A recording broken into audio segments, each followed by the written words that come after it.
Bismillahirrahmanirrahim. Assalamualaikum warahmatullahi wabarakatuh.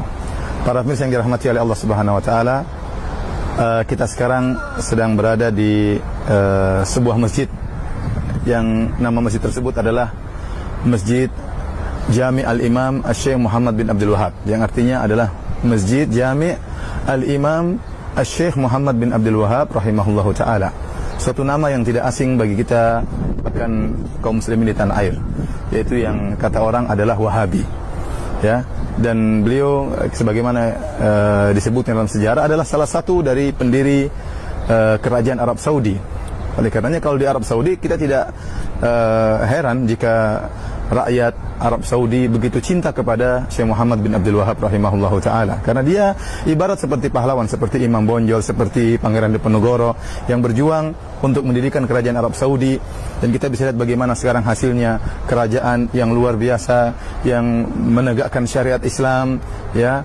Kemudian bagaimana bisa melayani kaum muslimin dalam haji dan umrah, ya, yang bangga dengan keislamannya. Namun tentunya tidak luput dari kekurangan-kekurangan dan kesalahan-kesalahan, tetapi secara umum kerajaan Arab Saudi adalah kerajaan yang paling maju dalam menerapkan syariat Islam. Yang antiknya, masjid ini yang sedang pemirsa lihat bukan di Arab Saudi.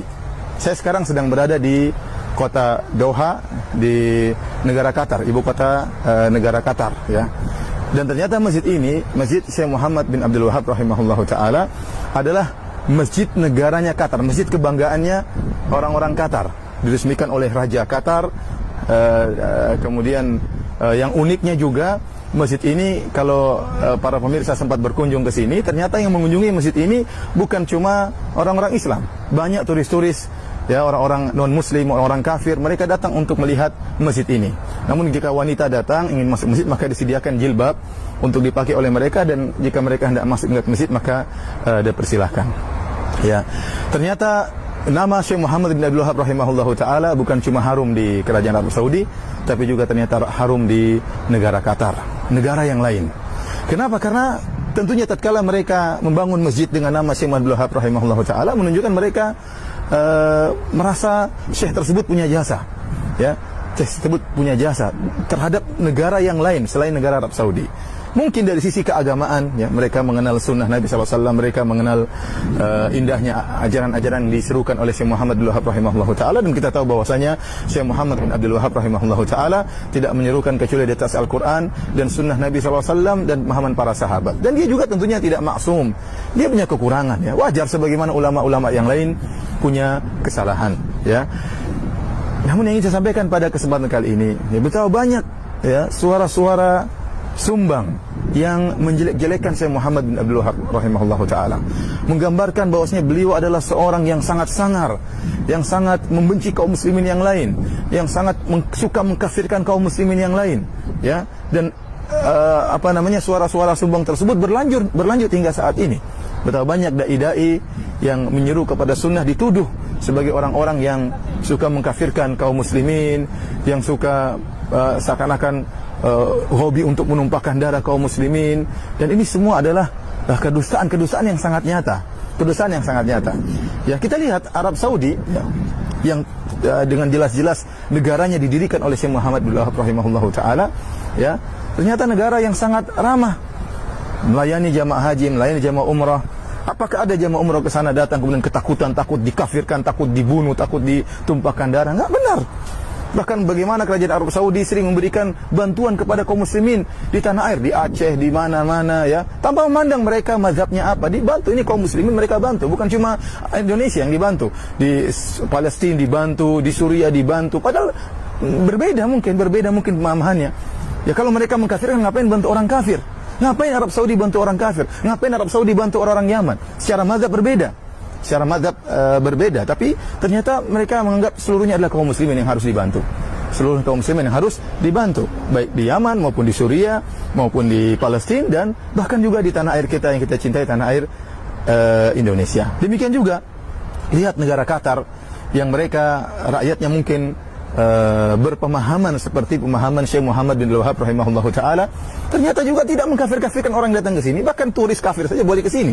Ya, turis kafir saja boleh ke sini. Kalau seandainya mereka sangar dalam mengkafirkan kemudian suka menumpahkan darah, ngapain biarkan turis ada datang ke pada berdatang ke masjid yang penuh berkah ini. Ini adalah gambaran yang menunjukkan bahwasanya ternyata dakwah Syekh Muhammad bin Wahab rahimahullahu taala ya menebarkan rahmat bukan cuma di kerajaan Arab Saudi, bahkan di negara-negara tetangga yang mengerti betul akan dakwah Syekh Muhammad bin Wahab rahimahullahu taala. Yang jadi masalah para pemirsa yang dirahmati Allah Subhanahu wa taala, banyak orang yang menilai tentang Syekh Muhammad bin Wahab rahimahullah tidak langsung dari buku-bukunya. Tidak langsung dari buku-bukunya, tapi mendengar dari yang lain. Ya, tentunya waktu di zaman beliau, waktu beliau berdakwah terjadi pertentangan. Itu biasa ya, namanya orang tidak setuju kemudian terjadi pertentangan. Apalagi Syekh Abdul Wahab rahimahullah taala benar-benar serius dalam masalah memberantas kesyirikan. Bahkan kuburan-kuburan yang tinggi diratakan oleh beliau, dan ini membuat sebagian orang tidak suka, sehingga terjadi bantahan-bantahan, tuduhan-tuduhan bahwasanya dia dikatakan ngaku sebagai nabi, dikatakan mengkafirkan kaum muslimin, tuduhan yang macam-macam. Ya, oleh karena seorang terkadang mencela syekh tersebut dan tidak tahu tentang hakikat dakwah beliau. Kenapa hanya menukil dari orang lain? Ya, kalaupun dia membaca buku Syekh Abdul Wahab rahimahullah taala, dia hanya membaca dari sebagian, tidak membaca dari seluruhnya. Alhamdulillah sekarang sudah ditulis disertasi dan tesis mengenai dakwah beliau, bagaimana dakwah beliau yang sesungguhnya yang menyeru kepada Al-Qur'an dan sunnah Nabi sallallahu alaihi wasallam. Ini sedikit dari tuduhan dari suara-suara sumbang yang menuduh yang tidak kepada Syekh Muhammad bin Wahab rahimahullah taala. Ada tuduhan-tuduhan lain yang juga sering kita dengar, misalnya dikatakan Syekh Muhammad bin Wahab rahimahullah taala membenci Ahlul Bait. Padahal tidak benar. Padahal anak-anaknya rata-rata kalau tidak salah 6 orang semuanya dinamakan dengan nama-nama Ahlul Bait. Ya.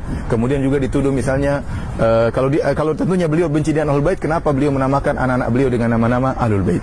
Kemudian beliau juga dituduh melarang untuk bersolawat. Ini tidak benar. Ya.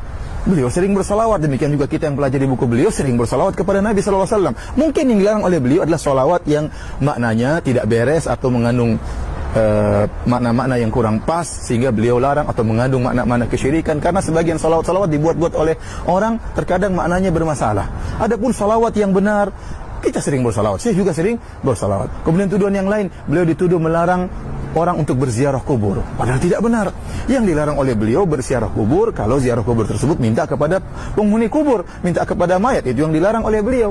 Ya, adapun ziarah kubur yang syar'i, mengunjungi, menziarahi orang-orang kaum muslimin yang sudah meninggal dunia, mendoakan mereka, maka itu perkara yang sangat dianjurkan oleh mereka. Maka saya ingatkan kepada para pemirsa, mungkin di antara para pemirsa ada yang tidak setuju dengan apa yang saya sampaikan, benci kepada Syekh Muhammad bin Wahab rahimahullah taala, maka saya katakan janganlah kebencian menutup mata Anda untuk menyampaikan suatu kebenaran atau untuk melihat sesuatu dengan adil.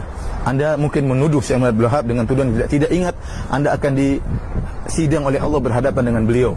Kalau ternyata tuduhan Anda tidak benar, maka Anda hanya menyusahkan diri Anda di akhirat kelak. Demikian para pemirsa yang dirahmati oleh Subhanahu wa taala, sedikit yang bisa kita sampaikan tentang Masjid Jami'